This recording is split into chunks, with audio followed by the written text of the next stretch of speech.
Fim do cartão de débito. É isso mesmo. Agora a gente vai ter, de acordo com o Banco Central, Pix por aproximação. Além disso, temos aqui revolta na França. Para quem pensava que a Reunião Nacional, que é o partido de direita, já tinha ganhado a maioria, que já ia conseguir aqui no segundo turno toda a bancada, errados. A gente teve ontem, na sexta-feira, né, Matheus? A gente falou aqui sobre essa união entre o partido de esquerda e o partido de centro, né? E gerou bons resultados ali para os dois partidos, porque a esquerda ganhou no parlamento da França. E em segundo colocado ficou o partido de centro do nosso querido Emmanuel Macron, para os mais íntimos aqui, né? Manu. Abraço, Manu. Abraço de sempre. Então a gente tem essa mudança aí que muda bastante o cenário geopolítico ali na Europa com essa vitória da esquerda na França. Além disso, a gente tem aí o S&P 500, que é o índice que mede as 500 maiores empresas dos Estados Unidos batendo o seu recorde histórico. E aí, é uma bolha? Ou a gente realmente está com o mercado tão pujante assim? Então essas são as notícias que você vai ver aqui no seu Suco Matinal, que é esse programa compiladinho nessa segunda-feira, que você começa já sabendo tudo que você precisa saber de macroeconomia, geopolítica e mercado financeiro, para você sentar com seus amigos e parecer ainda mais inteligente do que você já é. Ao meu lado aqui, Matheus Malheiros. Bom dia, pessoal. Sou o Matheus, consultor da UVP Capital. Meu Deus, que sono que esse menino... Vamos lá. E José Jager. Bom dia, pessoal. Estamos aí hoje em mais um programa, agradecendo a presença de todos, a ilustre presença e o carinho por estarem acompanhando nós aí diariamente. E também temos uma fala muito importante do nosso presidente Lula, que, ao ser questionado sobre uma semelhança ao Biden pela idade, ele respondeu que, se vocês acham que estou cansado, pergunte pra Janja. Cachorrão. Que irônico. Tá taxando Viagra. E tá taxando Viagra. Que ironia, não é mesmo? Que ironia, Então, né? a gente pode ver aí que o nosso presida está querendo desarmar a população em todos os sentidos possíveis, né? É, cachorrão. Interessante. A economia já não tá mexendo, o povo já não quer ter filho, Mateuzinho não quer ter um filho, nenhum filho. Quantos filhos você quer ter, Mateuzinho? Eu quero ter um. Quer ter um. Que isso? Edson, você quer ter filho, Edson? Quero ter alguns Pergunta aí. pessoal, quer ter um? Eu quero ter uns 4, 5 pra equilibrar. É, mas eu vim pra equilibrar as coisas, senão a economia não gira. O programa que começa com economia já virou um papo de família, né? Então, só isso. Caso queiram saber se o Lula está cansado, né? Pergunte pra Janja. E como esse é um programa de tradição, né? A gente começa aqui com os índices com ele, Matheus Malheiros. Vamos falar novamente em 14 segundos os índices, não é mesmo, Edson? Eu duvido. Bom, nos Estados Unidos, a gente tem um mercado operando aí próximo da neutralidade, né, aguardando o CPI, que são os dados de inflação dos Estados Unidos que vão ser divulgados na quinta-feira, e a ligeira desaceleração no mercado de trabalho, né, apesar da criação de emprego superior ao previsto. Nos mercados asiáticos, a gente tem um mercado aí majoritariamente em baixa depois de dados da inflação chinesa, e também no aguardo dos índices de inflação dos Estados Unidos e digerindo também os resultados das eleições francesas. A Europa operando em alta também, depois do resultado inesperado das eleições na França, e que acabou frustrando as expectativas aí de Le Pen, do partido de direita.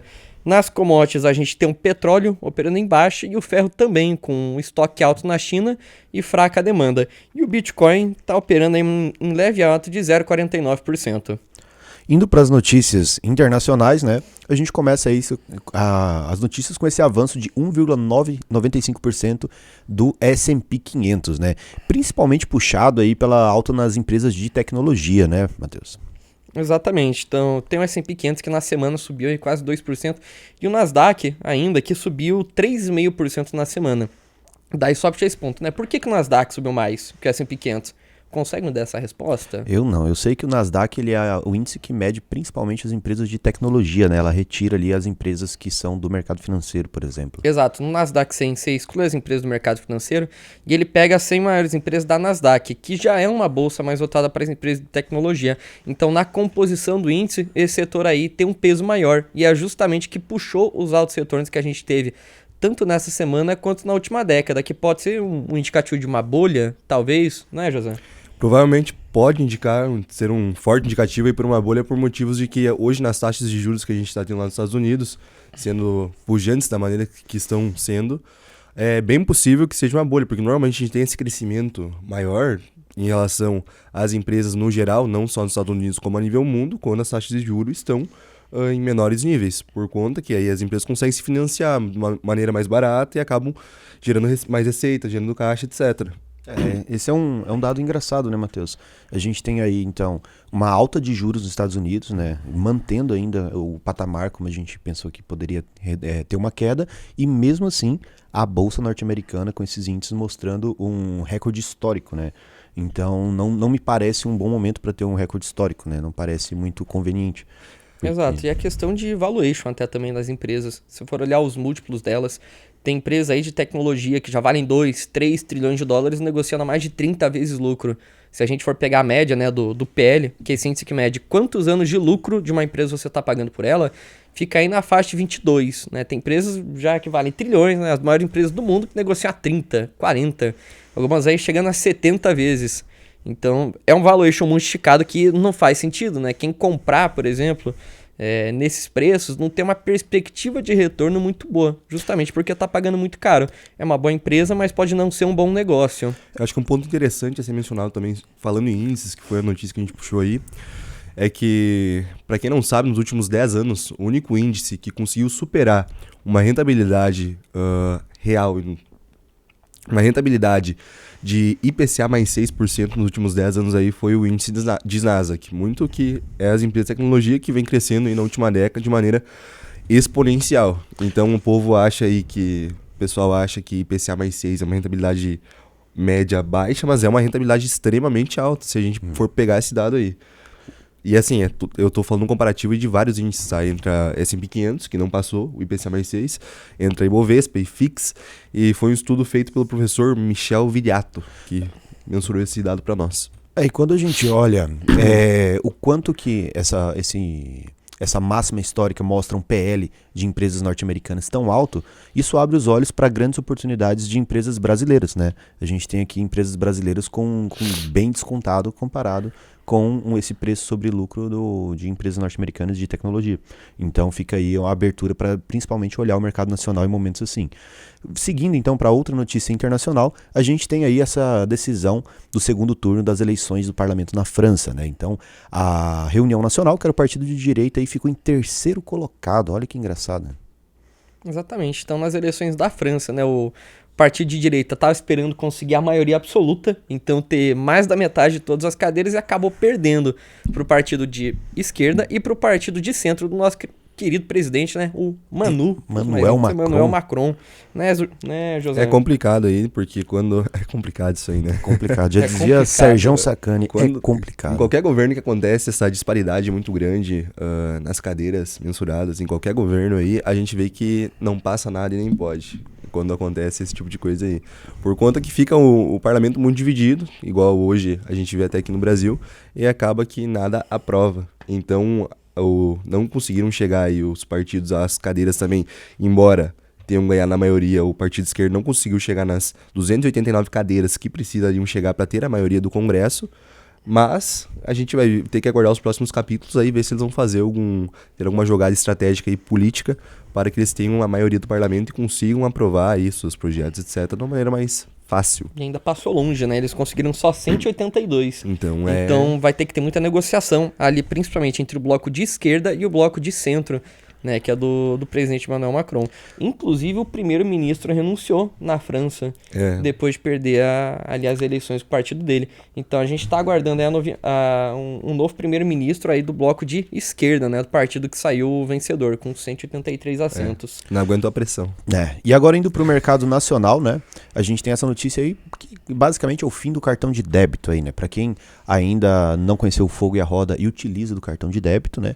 A gente agora vai ter o Pix por aproximação de acordo com o Banco Central. Ali no dia 28 de fevereiro do ano que vem, né, de 2025, a gente já vai ter essa opção de pagar no Pix por aproximação da sua carteira digital. Então isso faz com que o uso do cartão de débito especificamente caia em desuso, né, no longo prazo aí. O que você acha disso, Matheus? Isso é bem interessante porque a gente tem expectativa de baratear, na realidade, custo aí principalmente para o lojista. Porque no cartão de débito você tem a infraestrutura do banco e da bandeira do cartão. E a taxa da maquininha normalmente é maior para esse tipo de transação, que acaba ficando mais caro. Então aí o Pix, por sua vez, já tem taxas mais baratas, então vai beneficiar bastante o lojista. É muito interessante a jogada e o único problema é se mais pra frente aconteça de ter uma taxação aí do Pix que daí não se complicaria, né? Aí, porque o Pix os pagamentos instantâneos aí Pois não é. seria interessante. Mudando tudo pra Pix, o Pix crescendo, não, agora vamos substituir cartão de débito, aí vai lá e taxa o Pix, é só o que falta. Daí não... Parece meio óbvio isso, né?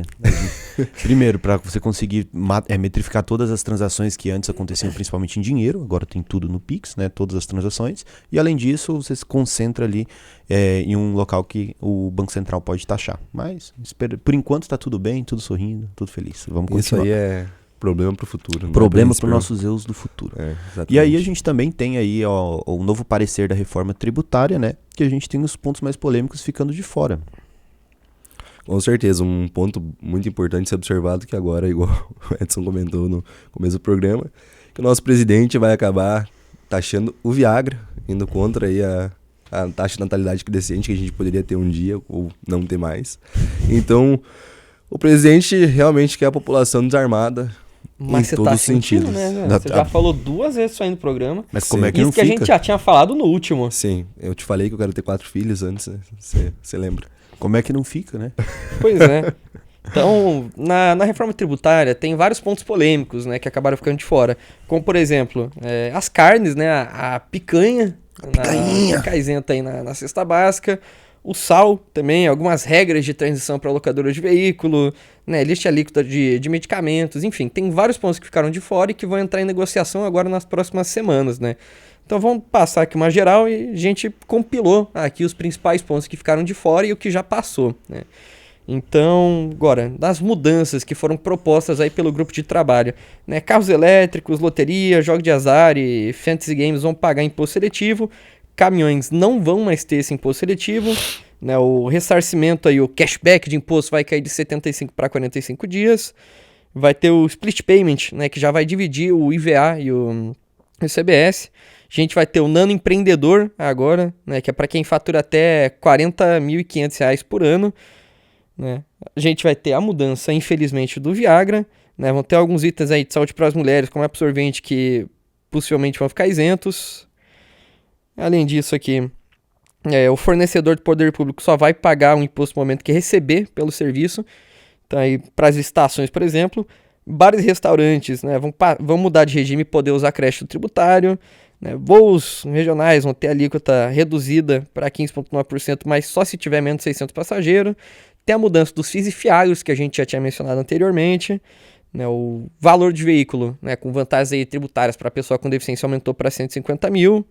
Não tem mais o limite de 3,6 milhões de faturamento anual para o produtor não ser contribuinte do IBS e do CBS. Construção civil passou a fazer parte do regime específico imobiliário.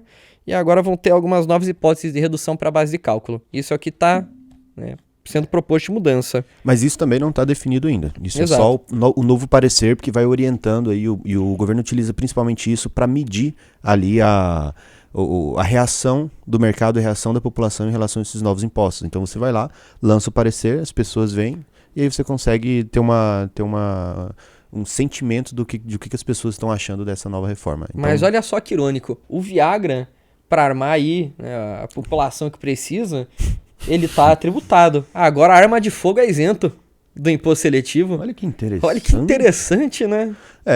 E antes de ir para o quadro das notícias não tão irrelevantes, a gente vem aqui para esse quase novo quadro que a gente tem, que é ler os comentários do vídeo anterior, né?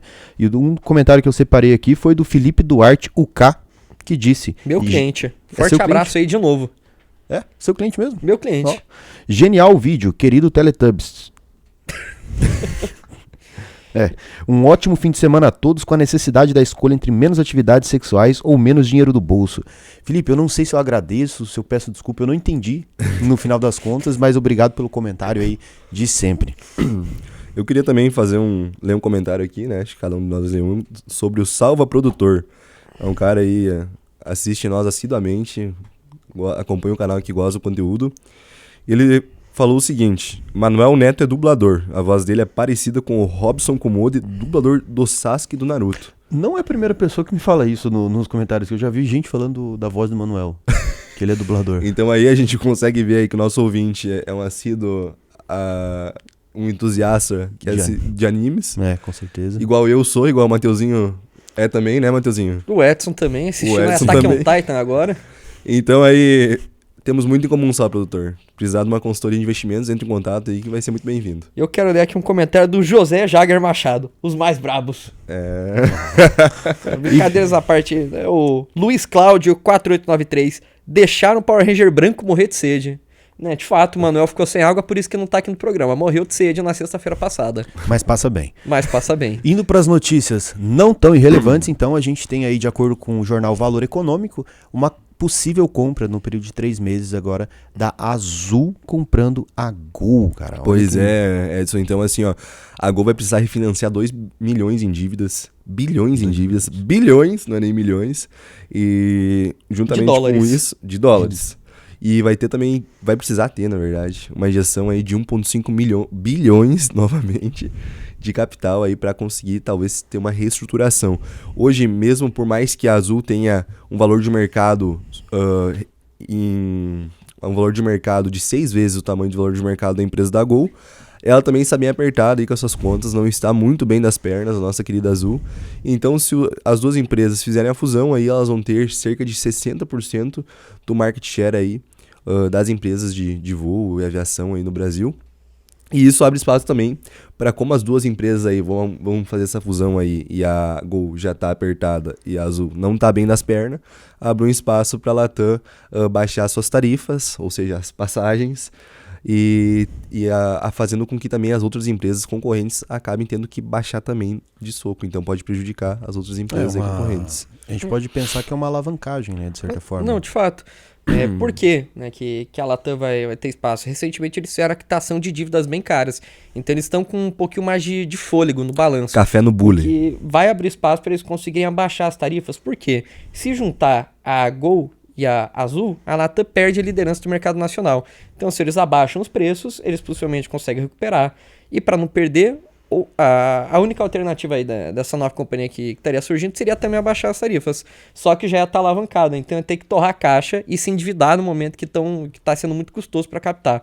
A Azul, por exemplo, recentemente conseguiu fazer uma captação aí de algumas centenas de milhões, né, aproximadamente 600 milhões de dólares, só que foi uma taxa de CDI mais 6. Então é muito caro o que eles conseguiram pegar.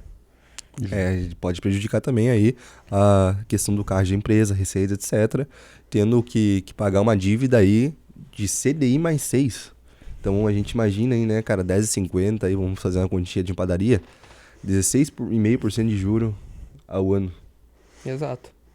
É complicado. Antes de finalizar o programa, né? Agora eu quero trazer aqui, todo final de programa, uma coisa que para muitas pessoas pode ser óbvia, mas é uma educação pequena para o público mais amplo, né? Então eu quero fazer uma pergunta direta para você, Malheiros. O que é, explica para as pessoas aí o que é CDI. Você acabou de falar, a maioria das pessoas que já são principalmente alunos sabem, mas para o público geral que acompanha o canal, sair daqui com pelo menos uma coisa a mais no vocabulário. Legal, uma boa pergunta aí, né? CDI, a gente fala tanto, mas de onde que vem? Então a gente tem o Copom, né? Uma galera aí de Banco Central, Ministério que junta e define a taxa Selic, né? Selic Meta, que é a nossa taxa básica de juros da economia. E dela derivam as outras taxas. Então da Selic Meta a gente acaba tendo a Selic Over, que vem do overnight, que seria de um dia para o outro, né? Que são operações, né, de empréstimo de curto prazo, que vão de um dia para o outro. Então, o CDI, ele é o quê? É igual a Selic Over, que fica 0,10 abaixo da Selic. Então, se a Selic é 10,5, o CDI é 10,40. E a taxa que são cobrados por empréstimos que os bancos fazem de um dia para o outro, porque eles têm que fechar o dia no positivo. Não pode ter mais saque do que depósito, né? Isso é uma regra do Banco Central. Então eles fazem esses empréstimos de curto prazo e cobram uma taxinha bem pequenininha, né? Que na realidade o CD é o nome desse certificado, né? Certificado de Depósito Interbancário. Então é um investimento, digamos assim, que os bancos fazem, um empréstimo, mas a gente acaba trazendo isso aí como uma taxa de juros. Então, resumindo, o CDI na prática fica 0,10 abaixo da Selic, que é definida pelo Copom. Então, sempre que tem uma Selic, a Selic esteja em 11%, 10,90% vai ser o valor do CDI, que é uma taxa que a gente consegue metrificar 100% CDI, De 110%. empréstimos feitos entre bancos, basicamente. Cuja garantia são títulos públicos, né? O que a gente conhece aqui como Tesouro Direto. Justo. Até para explicar da maneira simples, foi técnico, mas a galera conseguiu pegar assim, espero. E então, para finalizar o programa, o recado final vai com ele, Matheus também, porque o José não quer dar o recado final hoje, ele Não, tá hoje tímido. hoje eu tô trevas, tô dark. Tá. Bom, gente, essa semana aí de novo vai ter Eurocopa e só jogão. Então, pra quem não se preparou, não adiantou o trabalho, se prepare. Porque aqui a Copa América é só decepção com o Brasil perdendo pro Uruguai. Empatou? Militão não paga nem a pensão e nem o pênalti. Deu um shade no Militão agora. É justo. Militão, um abraço. Se você quiser vir pra consultoria, inclusive aqui, a gente não se importa tanto. Pode vir, Militão. Aqui você tá em casa, viu? Abraço. Abraço, Militão. Um abraço. Não é nada pessoal.